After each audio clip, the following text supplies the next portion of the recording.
नमस्कार, मैं हूं संजय शर्मा। आप देख रहे हैं 4 PM न्यूज नेटवर्क।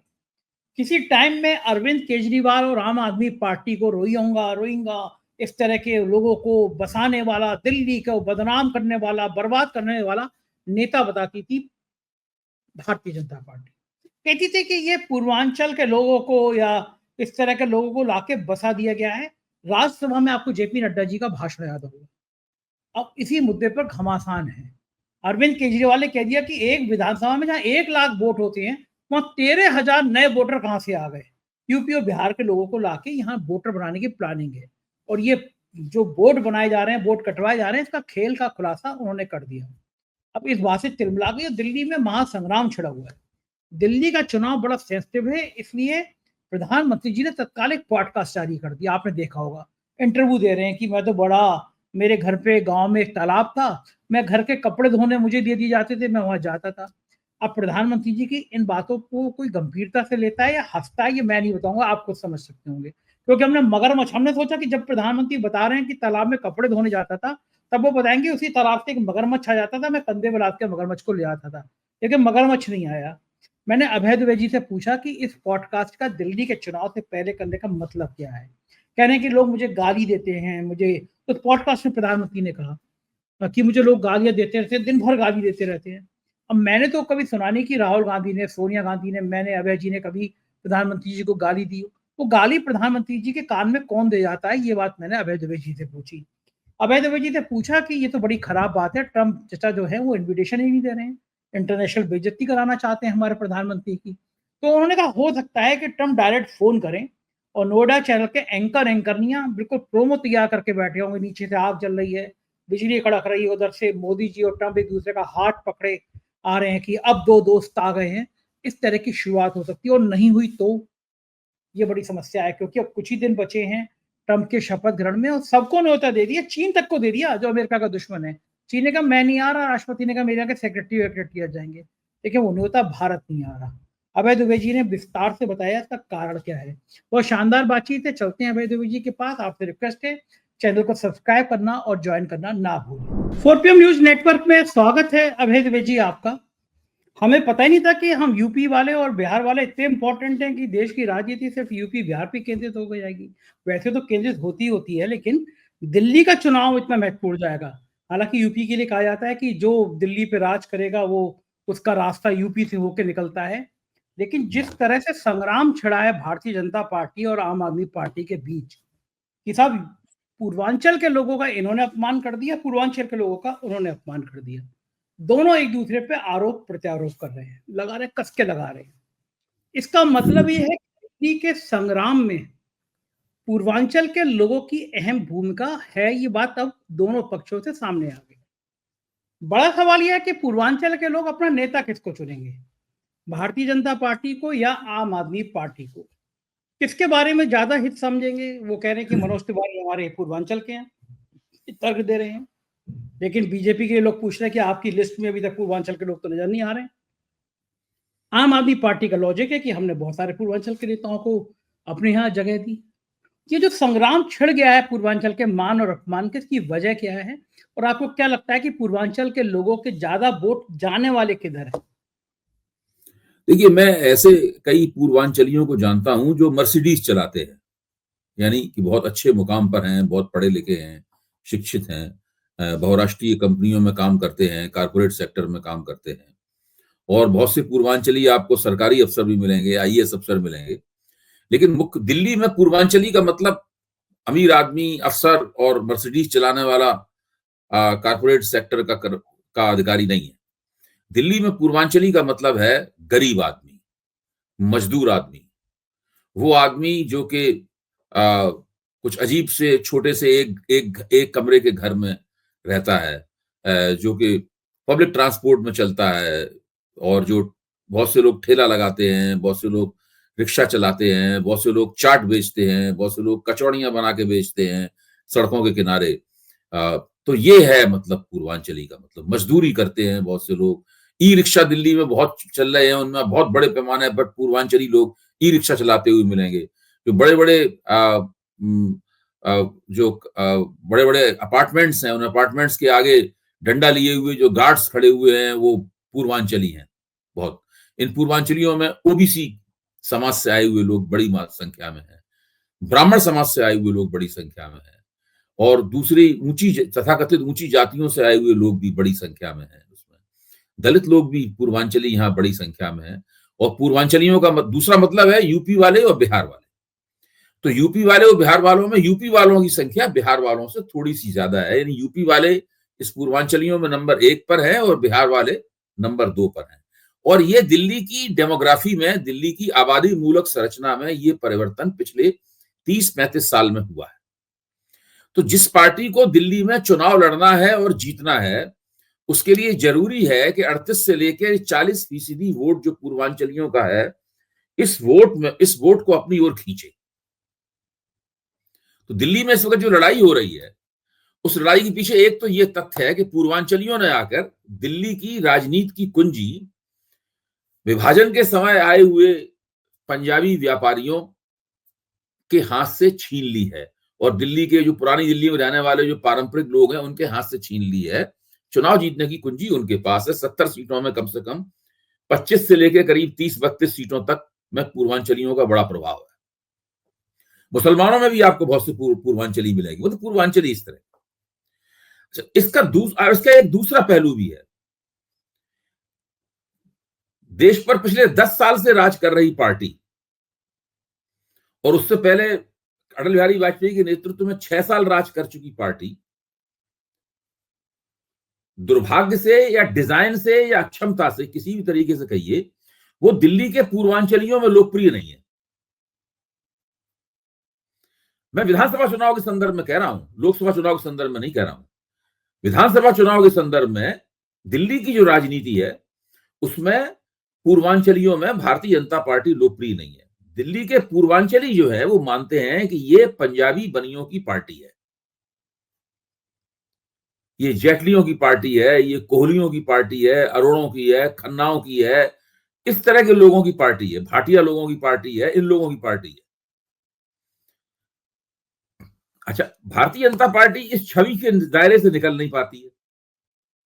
अब आप मनोज तिवारी को लीजिए, जो लगातार तीसरी बार सांसद हुए हैं, खुद पूर्वांचली हैं और दिल्ली भाजपा के अध्यक्ष भी रह चुके हैं, तब भी वो दिल्ली भाजपा को पूर्वांचली होने के बावजूद, लगातार सांसद बनने के बावजूद, पूर्वांचलियों में लोकप्रिय नहीं बना पाए।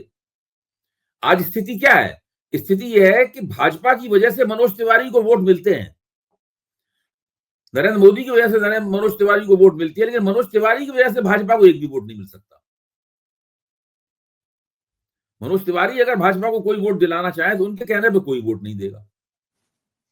उनका गाना सुनने के लिए सब आ जाएंगे, उनको शादी में बुला के गाना गवा देंगे, वो सब बात अलग है। हाँ, वो लेकिन चुनाव लड़ रहे थे तो रिंकिया के पापा, पापा कितना, लेकिन उनके कहने पर कोई पूर्वांचली अपना वोट किसी को देने के लिए तैयार नहीं है। पूर्वांचली लोकसभा के चुनाव में भाजपा को जम के वोट देते हैं, लेकिन तब उसका संदर्भ अलग होता है, उसका एजेंडा अलग होता है। उस जो स्प्लिट वोट है, लोकसभा में नरेंद्र मोदी और विधानसभा में अरविंद केजरीवाल, और यही पूर्वांचली जब कांग्रेस का पराभव नहीं हुआ था तो लगातार 3 चुनावों में शीला दीक्षित को वोट दे चुके हैं। शीला दीक्षित का तो दावा था कि वो तो भाई उत्तर प्रदेश की हैं। शीला दीक्षित कन्नौज से एमपी रह चुकी हैं,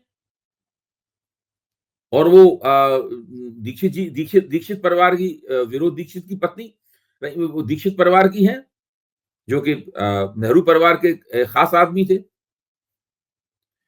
तो ये जो स्थिति है, इसी स्थिति के कारण दिल्ली में हंगामा मचा हुआ है। अच्छा, अरविंद केजरीवाल ने पहले ही आरोप लगाया था कि ये लोग जो वोटर लिस्टों में हेरफेर कर रहे हैं, उसमें ये पूर्वांचलियों के वोट कटवा रहे हैं, क्योंकि पूर्वांचली इनको वोट नहीं देते, इसलिए उनके वोट पूर्वांचलियों को कटवा रहे हैं।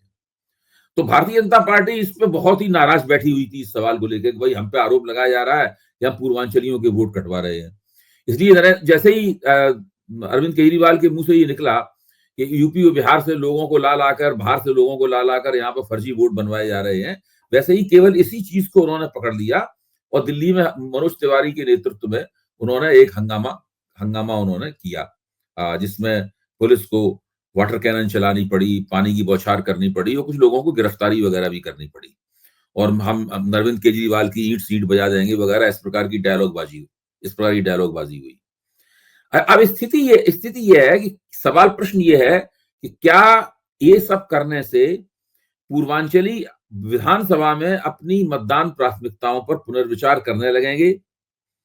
क्या वे भारतीय जनता पार्टी को अपनी प्रमुख पार्टी मानने के लिए तैयार हो जाएंगे? वो क्या करेंगे? कांग्रेसी कह रहे हैं कि नहीं, दोनों ही पूर्वांचलियों के विरोधी हैं, हमें मिलेंगे पूर्वांचलियों के वोट, अब हमें फायदा होगा। खैर, इस बात को तो हम लोगों को थोड़ी देर के लिए नजरअंदाज कर देना चाहिए। देखना ही चाहिए कि क्या भारतीय जनता पार्टी पूर्वांचलियों के वोटों की हकदार बन सकती है या नहीं बन सकती है। इस बात से तय होता है कि भाई कौन पूर्वांचलियों को कितने टिकट देता है, राजनीति में हिस्सेदारी उनकी कितनी है। उस हिस्सेदारी के लिहाज से अरविंद केजरीवाल का यह दावा बिल्कुल सही बैठता है कि वो सबसे ज्यादा पूर्वांचलियों को टिकट देते हैं और सबसे ज्यादा पूर्वांचली विधायक भी उन्हीं के पास हैं। वो पूर्वांचलियों को मंत्री बनाते हैं और पूर्वांचली उनकी पार्टी में भी अच्छे पदों पर हैं। या पूर्वांचलियों का सीधा सीधा मतलब है यूपी और बिहार के लोग।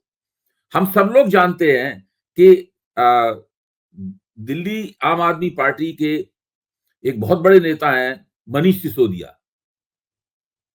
ये कहां के रहने वाले हैं? ये बुलंदशहर के रहने वाले हैं। ये उत्तर प्रदेश के हैं।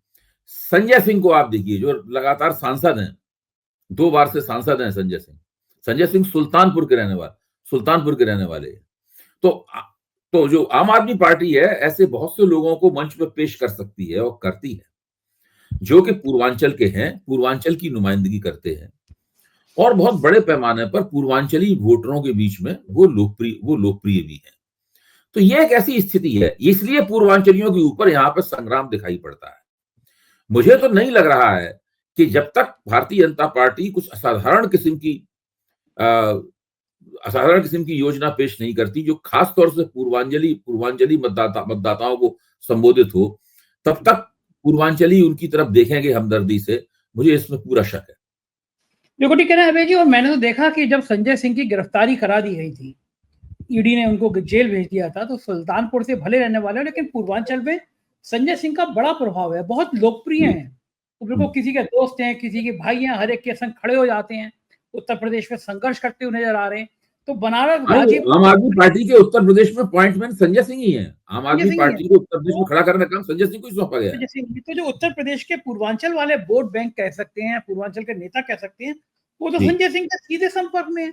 और भारतीय जनता पार्टी का कोई नेता ऐसा नहीं है जो पूर्वांचल का इतना बड़ा मनोसेना थे, उनको कश्मीर में बर्फ पे लगा दिया, या कोई पूर्वांचल का इतना बड़ा। आज योगी आदित्यनाथ ने एंट्री करने की कोशिश करी इस पूरे मुद्दे पर, पूर्वांचल के मुद्दे पर। उन्होंने एक इंटरव्यू में कहा, वो आजकल कोई भी चुनाव होता है तो योगी आदित्यनाथ अपनी एंट्री करना चाहते हैं।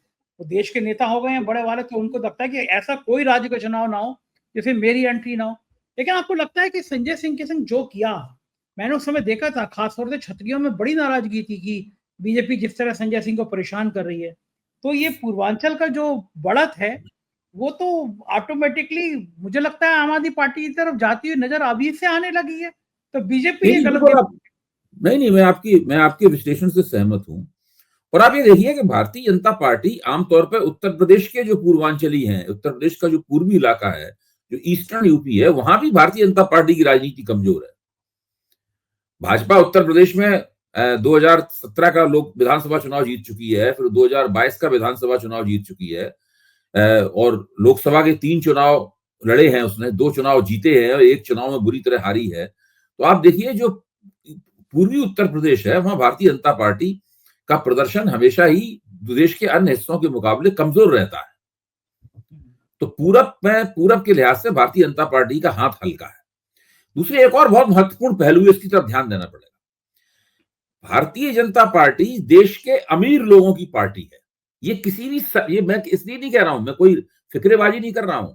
आप कोई भी सर्वेक्षण उठा के, आप सीएसपीएस का कोई भी सर्वेक्षण उठा के देखिए, आप यशवंत देशमुख का जो ट्रैकर चलता है उसको उठा के देखिए, आप कहीं भी उठा के देखेंगे तो आप पाएंगे कि जो पढ़े लिखे, शिक्षित, नौकरी पेशा, काफी खुशहाल, पैसे वाले, भूमि वाले, ऊंची जातियां, ये सब भारतीय जनता पार्टी के स्वाभाविक वोटर हैं।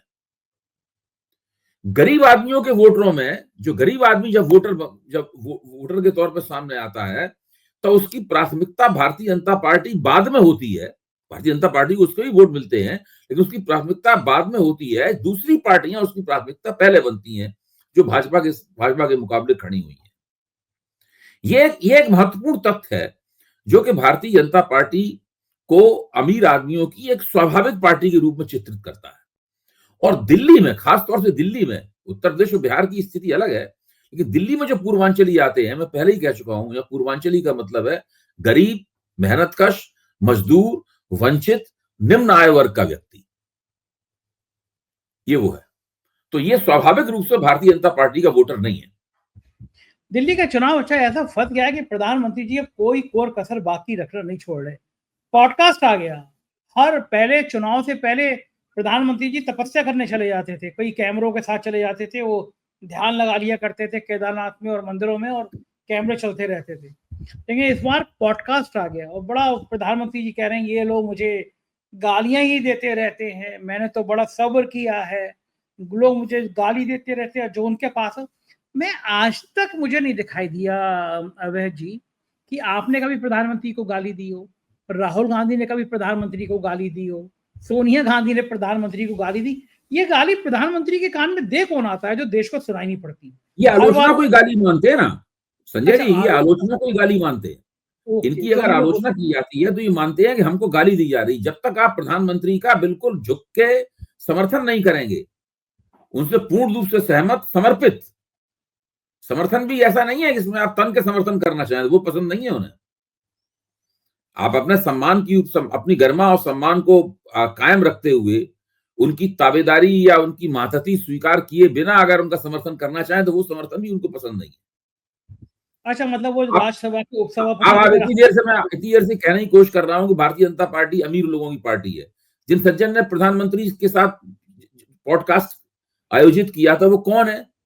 वो निखिल कामत, शेयर मार्केट, वो दुनिया के बड़े अरबपतियों में से एक हैं। उन्हें फोर्ब्स मैगजीन ने अरबपतियों की सूची में पे रखा था, अमेरिकी फोर्ब्स मैगजीन ने। सही बात है। उनके पास बिलियंस ऑफ डॉलर की संपत्ति है और नकदी है उनके पास।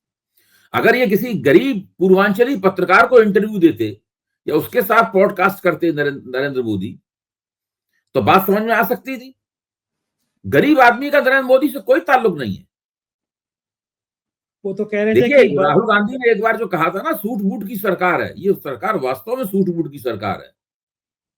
आप ऐसा कह रहे हैं? गरीब आदमी के वोट तो बहुत तरह तरह की फिक्रेबाजी से, राष्ट्रवाद परोस के उस तरीके से लेते हैं, लेकिन जो लोग उन्हें मोहब्बत के साथ वोट देते हैं, अपना मान के वोट देते हैं, वो अमीर आदमी है।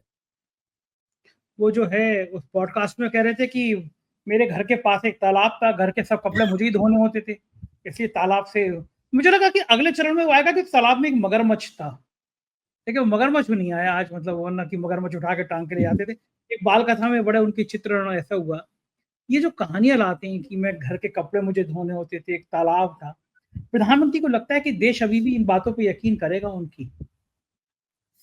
देखिए, देश अगर इन बातों पर यकीन करता होता तो अभी ये इनके नेतृत्व में तीसरी बार जो चुनाव हुआ था उसमें ये बहुमत नहीं खोते। भाई, जिन लोगों ने उनको वोट नहीं दिया है उनमें से गरीब आदमियों की संख्या बहुत ज्यादा है। भाई, ये खुद ही कहते हैं कि दलितों को भ्रमित कर दिया गया, इसमें दलितों ने बहुत कम वोट दिए, दलित सब गरीब आदमी होते हैं। ओबीसी समाज का जो अति पिछड़ा हिस्सा होता है, जिसके बारे में माना जाता था कि भारतीय जनता पार्टी ने उसे अपने पक्ष में जीत लिया है, वो भी इस बार इनसे हट गया। ये सारे के सारे समाज के गरीब हिस्से ही है। इन गरीब हिस्सों ने भारतीय जनता पार्टी को उसके प्रभाव क्षेत्र में वोट नहीं दिया। जहां तक नरेंद्र मोदी की अपनी गरीबी की कहानियां हैं, वो तो बहुत ही बनावटी किस्म की कहानियां हैं। नरेंद्र मोदी के आचरण को, नरेंद्र मोदी के तौर तरीके को, और जिन लोगों की वो स्वागत करते हैं, जिस तरह की शान शौकत में वो रहते हैं, उससे अब उनकी गरीबी में इनका बचपन बीता है, ये सब वो केवल खुद ही कहानियां सुनाते हैं और उनका गोदी मीडिया इन कहानियों को प्रसारित करता है। बाकी जनता को इन कहानियों में कोई रुचि नहीं है। देखिए, आप कोई व्यक्ति किसी जमाने में गरीब था, ये चीज उसको शुरुआत में तो उसकी बात ये लोग सुनने के लिए तैयार होंगे, उसके ऊपर थोड़ी हमदर्दी की बात भी होगी, लेकिन आप देख रहे हैं हिंदुस्तान में भाई किस तरह की सत्ता, किस तरह की अर्थव्यवस्था उन्होंने कायम की है। नरेंद्र मोदी भारत में कारपोरेट पूंजीवाद के अगुआ हैं और कारपोरेट पूंजीवाद कभी गरीब आदमी का हित नहीं कर सकता, इस बात को सब लोग जानते हैं।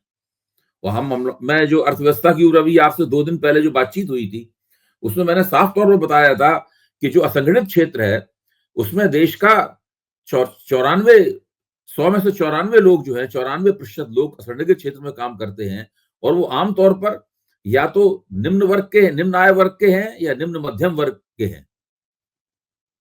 बाकी देश के जो 6% लोग हैं, अमीर लोग हैं, वो सब कारपोरेट क्षेत्र में और संगठित क्षेत्र में काम करते हैं। नरेंद्र मोदी इनके स्वाभाविक नेता हैं। अच्छा, बेचारे प्रधानमंत्री जी भी क्या-क्या कहें, इतनी तो किस्से सुना रहे थे कि मैंने अपने दोस्तों को बुलाया जब मैं मुख्यमंत्री था, लेकिन मुझे बाद में बड़ा बुरा लगा। मैं उनमें दोस्त ढूँढ रहा था, वो मुझ में मुख्यमंत्री देख रहे थे। प्रधानमंत्री जी को बड़ा अफ़सोस है कि उनको अब कोई तू कहने वाला नहीं बचा जो उनको तू कह ले। मोहन भागवत भी तो नहीं कह पाते होंगे ना उनको? नहीं, नहीं, मोहन भागवत तो दूसरे नंबर पर रहते हैं।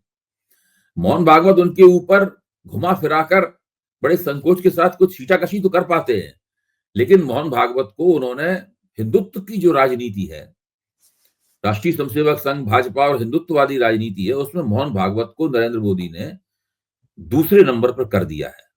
बीच में ऐसा लगा था कि शायद मोहन भागवत पहले नंबर पे अब आ गए हैं, जब उन्होंने बहुमत खोया, उन्होंने कोशिश भी की थी, लेकिन अब फिर मुझे लगने लगा है कि मोहन भागवत दरअसल दूसरे नंबर पे ही है, क्योंकि राष्ट्रीय स्वयंसेवक संघ के नेतृत्व में नरेंद्र मोदी का समर्थन करने वाले और नरेंद्र मोदी को बचाने वाले, नरेंद्र मोदी के लिए वहां पर बात कहने वाले लोगों की संख्या काफी है। नरेंद्र मोदी ने अपने लोगों को वहां काफी घुसा दिया है राष्ट्रीय स्वयंसेवक संघ के नेतृत्व में, ऐसा मुझे लगता है।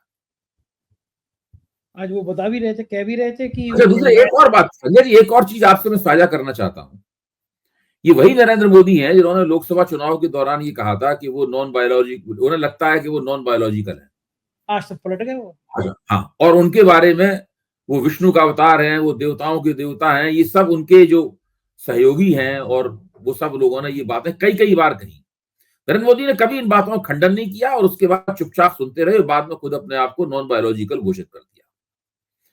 इस इंटरव्यू में जिसका हम लोग जिक्र कर रहे हैं, वो कहते हुए नजर आए कि मैं भी गलतियां करता हूं, मैं देवता नहीं हूं, मैं भी आदमी हूं। अच्छा, ये बात तो मुझे ताज्जुब होता है कि एक व्यक्ति अपनी कही हुई बात से कैसे बिना पलक झपकाए पलट जाता है। यानी जो व्यक्ति लोकसभा चुनाव के दौरान दिन रात मुसलमानों के खिलाफ जहर उगल रहा था, दिन रात एक मुसलमान विरोधी चुनावी मुहिम चला रहा था, वो एक पत्रकार के सामने अपने गोदी पत्रकार के सामने लिपट गया कि मैं कोई हिंदू मुसलमान करूं तो मैं क्या बात हूं, मैं तो हिंदू मुसलमान कर ही नहीं सकता। यानी हिंदू मुसलमान करके आए, फिर ये बयान दिया और फिर हिंदू मुसलमान करने चले गए। गजब है। आप सोचो ये जो खूबी है, ये जो क्षमता है, ये उन्हीं में क्षमता है।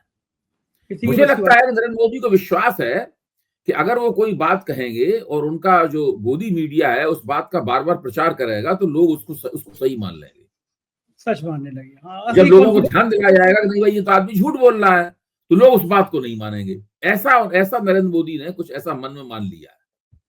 हाँ, यही होगा ना। अच्छा, आप जब बात कर रहे थे, हम लोग तू कहने वाली बात पे याद कर रहे थे, तो मेरे दिमाग में चल रहा था कि कौन व्यक्ति ऐसा है जो तू कह सकता है। एक व्यक्ति है जो उम्र में बड़ा है मोदी जी से, जो ताकत में बड़ा है मोदी से, वो पैसे में बड़ा है मोदी से, उसकी हैसियत मोदी से ज्यादा है।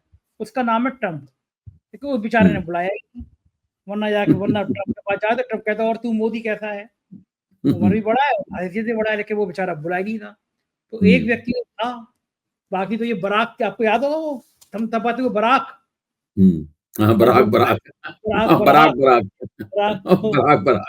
बराक वो तो मैंने भी पूरा देखा था कार्यक्रम, जिसमें बराक करके वो बात कर रहे थे, बराक करके। तो यहाँ पे ट्रंप, अच्छा असल में ट्रंप के साथ ये है कि मतलब मोदी जी जब अंग्रेजी भाषा में, जैसे हिंदी में आप होता है, फिर तुम होता है, फिर तू होता है, यानी संबोधन के 3 रजिस्टर हैं हिंदी में।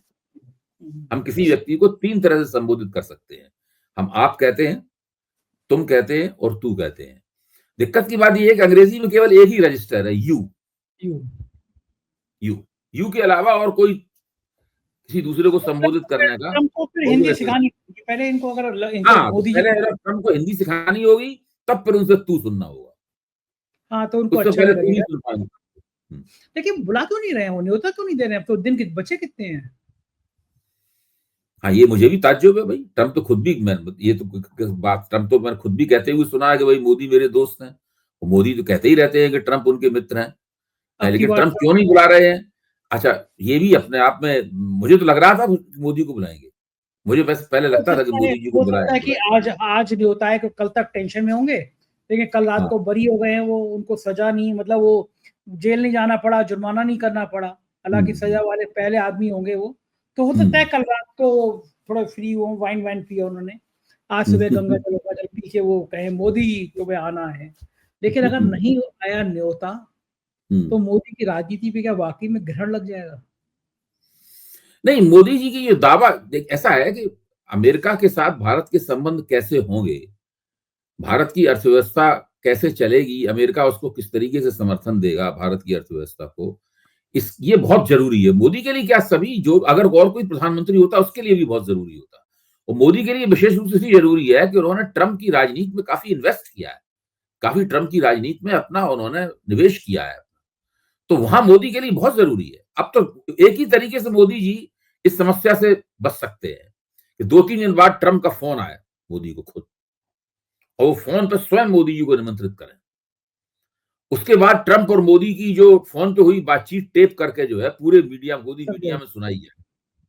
इधर दौड़ा ट्रम्प बने दौड़ा हुए हैं, इधर दौड़ा मोदी बने हुए हैं, दोनों के बीच में वो ऐसे डैश डैश करके जो सुनाई आती है ना, इधर से बात उधर जा रही है, उधर से बात इधर आ रही है जो है कि नहीं? दौड़ ट्रम्प दौड़ा हाँ। लेगा वो, कि मेरी बात रिकॉर्ड करी तुमने, वो दौड़ा लेगा, वो ट्रम्प है, वो इतना हाँ, आसान हाँ। नहीं है। तो वो हाँ, लेकिन केवल उसी तरीके से मोदी जी की जो ट्रम्प संबंधी जो उनकी फ़िक्रेबाज़ी है अ, वो फिर परवान चढ़ सकती है, वरना काफ़ी इसमें उन्हें नीचा देखना पड़ेगा। अरे भाई जी, सारे भक्तिन नोएडा चैनल के सारे एंकरनियाँ मुँह हुँ, लटके हुए हैं। मुझे तो एक पत्रकार का फ़ोन आया था, चैनल में काम कर रहा है। कह रहा है कि हुँ, हमारे यहाँ तो पूरी स्टोरी बनी रखी है कि हुँ। ट्रम्प ने जब बुलाया मोदी को, फिर अमेरिका में मच गया तूफ़ान, बिजली कड़कने का प्रोमो-वोमो सब बना रखा है वहाँ तो, कि मोदी अमेरिका में पहुँचेंगे, बिजली कड़केगी और मोदी, मोदी की आवाज़ें सब रिकॉर्ड करके रखी हुई हैं। नहीं, नीचे जगह-जगह से टीवी चैनलों पे नीचे से आग निकल रही होगी, आग निकली, हैंकर नीचे ये से आग बोलते जल रही होगी, ऊपर आसमान से बिजली कड़क रही होगी मुझे हैं, उसमें मोदी अवतरित और होंगे बीच में वो ट्रम्प और मोदी जो है वो एक-दूसरे का हाथ पकड़े हुए आसमान से वो अवतरित पुराना वाला पूरा वीडियो चल रहा होगा, अब की बार ट्रम्प सरकार वाला। हाँ, फ़िल्म ये बात तो ठीक है, लेकिन आपका वीडियो सुन के ट्रम्प को शायद लगना चाहिए कि भेज देता, दिल दुखाना ठीक नहीं है, उम्र के इस भाई अपने मुकाम पर। दोस्त का ध्यान तो देखिए ट्रम्प की भी गलती है। देखिए संजय जी, आप इस बात को माने नहीं लेकिन मैं कहूँगा ट्रम्प की भी गलती है। अपने दोस्त को ट्रम्प क्यों नहीं बुलाएँगे? हाँ, ठीक अब बात शी है। जिनपिंग तो ट्रम्प के दोस्त नहीं है। फिर भी हाँ, शी सही। जिनपिंग को न्योता दे दिया, वो नहीं आ रहे हैं, वो बात अलग है। वो तो मना कर दिया नहीं आना तुम्हारे यहाँ। मना कर रहे वो नहीं आ रहे हैं, वो नहीं आ रहे, वो अपना कोई विदेश मंत्री या कोई सेक्रेटरी स्तर का व्यक्ति भेजेंगे वहां पर उनके राज्यारोहण में उनके राष्ट्रतिलक जब उनका होगा वहां पर। लेकिन ट्रम्प को दोस्ती तो निभानी चाहिए भाई। और देखिए हमारे मोदी जी को देखिए, इसका 2014 में मतलब अभी फिर एक हो जाएगा कि दुनिया में दोस्ती बची नहीं है। दोस्ती प्यार जय वीरू के बाद दोस्ती खत्म हो गई। हाँ, हाँ, खत्म हो गई। शोले की पिक्चर के बाद में। अबे जी, आपको याद होगा 2014 में प्रधानमंत्री जी ने घूम-घूम के कहा था कि हमारे हाँ, बहादुर हेमराज का सिर काट के ले गए ये लोग। हुँ, भाई और बहनों का सिर वापस आना चाहिए, नहीं आना चाहिए, आपको याद होगा। हुँ, और वो हुँ, हेमराज के सिर का ज़िक्र हर सभा में हुआ। हुँ, सरकार बनी तो हेमराज की माँ ने सोचा होगा मेरे बेटे का सिर वापस आएगा। जिन लोगों ने ऐसा किया उनको घर में घुस के मारेंगे मोदी जी। लेकिन सिर हुँ, काटने वाले का आदेश देने वाले नवाज़ शरीफ ही आ गए उसमें। तो हुँ, हमारे हुँ, प्रधानमंत्री ने तो बड़ा है, वो अपने दुश्मन हुँ, को भी बुला लिए, लेकिन ट्रम्प नहीं सुन रहे। लेकिन हाँ, देखते हैं हुँ। क्या करेंगे, जब आएगा न्योता तो वो बिजली भाई देखिए कड़कती हुई। अगर दोस्ती की रक्षा करनी है, तो ट्रम्प को मोदी जी को बुलाना चाहिए। तो ये बात सही है। मैं उम्मीद करता हूँ कि आदरणीय ट्रम्प जी जो हैं, वो मोदी जी को 1-2 दिन के अंदर फ़ोन करेंगे और फ़ोन पे मोदी जी को अमेरिका बुलाएँगे। हो सकता है मोदी जी को वो अपने अपने अपने शपथ ग्रहण समारोह का मुख्य अतिथि घोषित कर दें। हाँ, ये भी संभव है। मैं वो हाँ, ये भी प्रोमो कल संभव है। यार मैं भी वो प्रोमो तैयार करवा लेता हूँ कल अपने वीडियो एडिटर से। आपने आइडिया दे दिया मुझे, बिजली कड़क रही होगी, हाथ में हाँ, हाथ नहीं, पकड़े नहीं, होंगे ना, नीचे से लगता आग है लग निकलनी आग चाहिए। लग रही होगी, हाँ। नीचे से तो आग, कल ऊपर से बिजली। हाँ, कल मैं तैयार करा के रखता हूँ कि अगर ऐसा होगा हाँ, तो आपका बिल्कुल आइडिया तैयार काम आ रखिए। गया। इसी कहते हैं ना, बिल्कुल। अनुभवी पत्रकार के संग बात करो तो आइडिया मिल जाते हैं। बहुत-बहुत शुक्रिया अभय जी, थैंक यू। ये थे अभय दुबे जी। क्या शानदार बातचीत की, थोड़ा व्यंग्य का पुट था तो आपको थोड़ा-सा अच्छा भी लगा होगा। बताइएगा ज़रूर कैसी लगी बातचीत। शुक्रिया, थैंक यू।